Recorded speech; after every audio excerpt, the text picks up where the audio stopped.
Hello and welcome to Vendor Trash.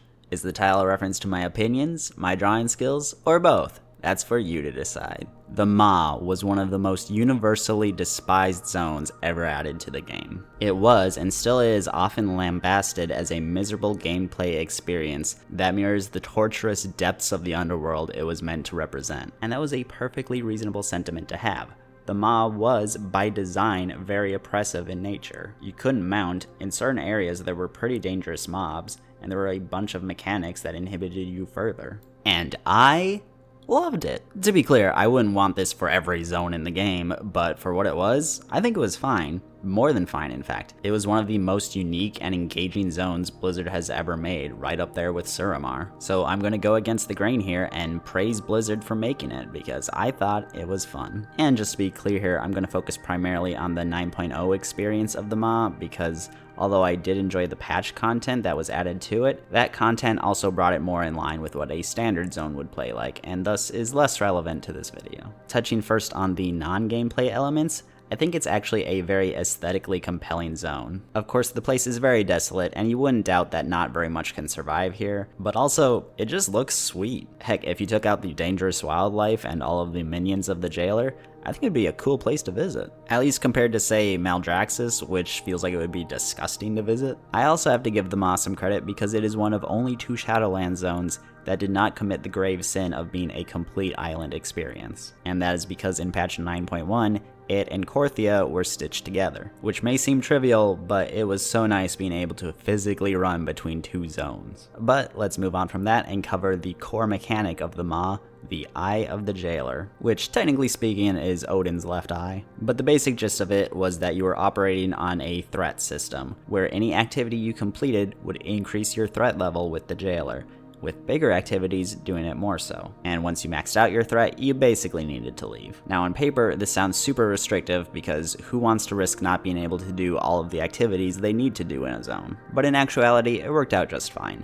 Any activities that were unimportant didn't actually hurt your threat level that badly. Of course, there was some degree of optimization you could do, such as saving a big event for when you're just about to cap out on the threat anyway, but it wasn't really vital to do so. And certainly within the span of a week, I never felt like I couldn't finish all the things I needed to. However, looking at it from the reverse side, it was actually kind of nice. It meant that once you maxed out on your threat for the day, you were done. Go do something else, don't worry about it anymore. But yeah, if we actually break it down, the Eye of the Jailer had 5 different tiers. When you first started your Maw activities for the day, there were no additional impairments. Once you reached tier 1, the Soul Seekers, that is the eyeballs that patrol around, would become hostile to you instead of neutral. At tier 2, you would occasionally get targeted by towers, spawning a swirly underneath you that you needed to avoid, or if you got hit, you would take damage, and then be slowed with a limited range of movement until you clicked all of the chains nearby. At tier 3, whenever you entered combat, there was a chance that assassins would attack you in addition to the mobs you had aggroed. At tier 4, you would randomly get picked up by winged abductors and have to kill them before they chuck you away. Though to be honest, I don't think I ever actually was thrown, so they weren't that hard to kill. And finally, at tier 5, you start losing your ability to be healed and eventually start taking damage. And at this point, you also cannot collect any of the main currency, Stygia, so basically you've lost any incentive to continue doing Maw activities that day and should just get out of there. All in all, I think the Eye worked out pretty well as a mechanic. It did make you feel like you were increasingly in danger, but it was never obtrusive enough to really prevent you from doing what you were trying to. Occasionally it would screw you over, but not too often. And if it really annoyed you, well, you're in luck, because eventually you got to kill the Eye of the Jailer, who served as the second boss of the Sanctum of Domination raid. But speaking of Stygia, that was our main currency, and it could be obtained from most things you did in the Maw, with quests, events, and rares giving the most. If you ever happened to die, you would lose 20% of your Stygia, but you could get it back if you managed to get back to your corpse and loot it. This is of course a mechanic very clearly taken from Dark Souls, but that's fitting because this is arguably the most Dark Souls feeling zone in the game. And importantly, it added stakes, so if you died, there were consequences. Yeah, you could usually get it back, but you definitely wanted to avoid being put in that situation in the first place. This also encouraged you not to hoard too much Stygia just in case,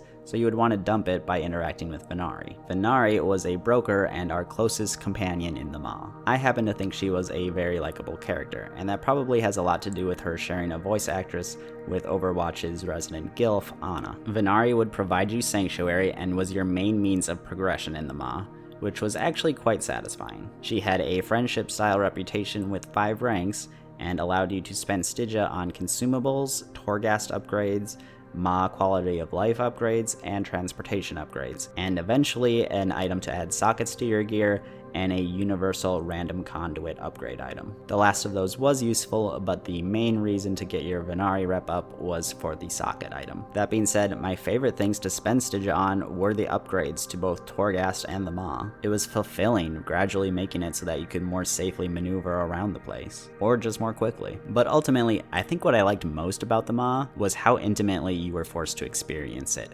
It felt really terrestrial. That's something you don't get to a large degree with most zones, especially when flying is enabled from the get-go. But I think when you're on the ground, and especially when you're in the trenches as you were in this zone, you really feel the zone in a way you don't otherwise. And while I certainly don't think every zone in the game should have this pervasive sense of danger, it is nice on occasion. Like, it's just so exceedingly rare for the open world to pose any danger to you as the player. So it's just a nice change of pace when they manage to pull that off. Or rather, when they have the courage to try it. But I know I am an extreme minority when it comes to my opinion here, so let me address some of the more common complaints. None of which I'm saying are invalid, I'm just giving you my perspective on them. First of all, it was that it felt like a chore. To which I say, well, that's an MMORPG for you. Doing chores is part of the reason you're playing the game. Most players, whether they recognize it or not, actually enjoy having some sort of a task list to perform. What's important is to make sure that that list is never too overbearing, that it never hits a point where you have to do something every day or you're irreparably behind. And I think the Maw managed to avoid that. You had a fair degree of freedom of how you went about it, and even the Rescuing 20 Souls quest was just a weekly. The few power upgrades you could get from Venari were of course useful, but being a bit late to pick them up wasn't going to kill your progression. Another common complaint was not being able to mount. I can definitely understand how this is frustrating. Anyone who's ever been stuck in combat and unable to mount up knows how awful of a feeling it is. But at least in this case, I feel like it really contributed to the survivor vibe. You were in a dangerous land and you couldn't even rely on your sparkle pony to help you out. A common suggestion I see floated around was that they could have just doubled the size of the zone and allowed mounting, but it's not really the same thing. To achieve the same effect, they would have had to make other adjustments as well, such as doubling the speed that mobs move at and doubling the range at which they leash, and probably a whole host of other stuff too. But if you did want to move around more quickly, you could always kill one of the patrolling mobs and steal their Shadehound and ride that around for about a minute. A temporary measure for sure, but it was there and available to you. I do think a decent middle ground was reached with patch 9.0.5, which added several Shadehound mounts to the game. These mounts being the only ones in the game, at the time, to be usable in the Maw. And these could be obtained in several different ways. There was one that involved a convoluted puzzle / quest to get. There was one that was just a small drop chance from a rare mob. And one was a reward for completing Twisting Corridors, one of the Torghast modes, on Layer 8. These were a nice little perk that required a little bit of effort, luck, or skill to get a nice quality of life enhancement a little bit before other players were able to.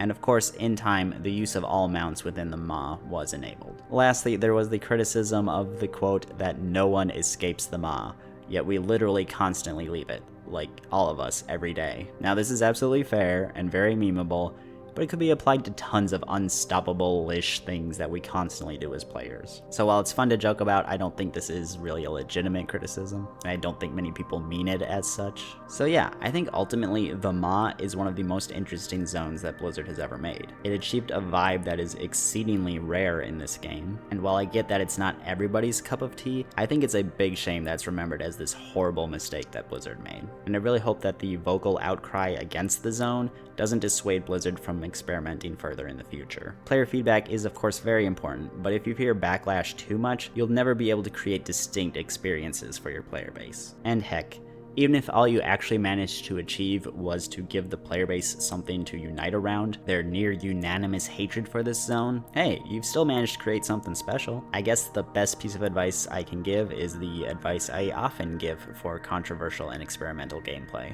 Just don't tie player power to it. Plenty of us will still subject ourselves to whatever as long as you put the right cosmetics there. Moving on, we have our drawing for this week, and I decided to go with Venari, which is probably most players' favorite broker in the game. I do like the brokers, even if as a race they kind of feel like re-envisioned ethereals. So it kind of boils down to, do you prefer mummy bandages or stripy pants? And oh my, what a surprise, I drew her in the maw. I'm not sure I did the best job depicting the geography, especially the slopes that jut out everywhere, but I did like how the smoky texture on everything turned out, especially in the open space above and below the maw. Like, what actually happens lore-wise if you fall off of the rocks? I imagine your soul will just drift towards Torghast, which would definitely suck, but is probably better than floating there infinitely for an eternity. But I'd rather not end the video on that bleak note. So might I suggest that everybody come and play, throw every last care away.